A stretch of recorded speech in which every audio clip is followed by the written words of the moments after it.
Just hold on, relax. If we are going to build a honest Kenya going forward, Your Excellency, we must be able to put our views on the ground. It starts, Your Excellency, with who mobilized the people who came to this podium. Because if this podium is going to be used to lecture other people and give other people views, we must, Your Excellency, come out and speak our voices.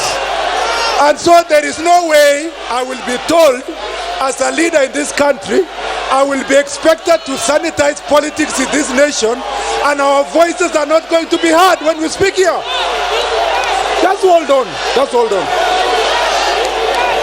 And therefore, Your Excellency, I want to say this.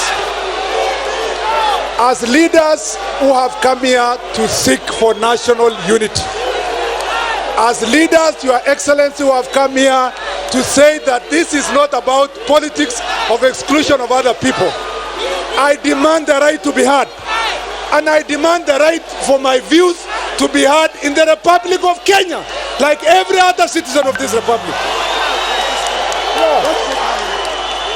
Wananchi watukufu, harambee!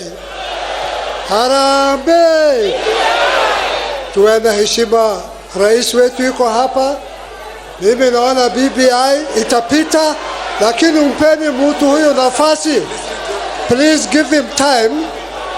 Wacha yeye aseme yake na sisi tufanye yetu.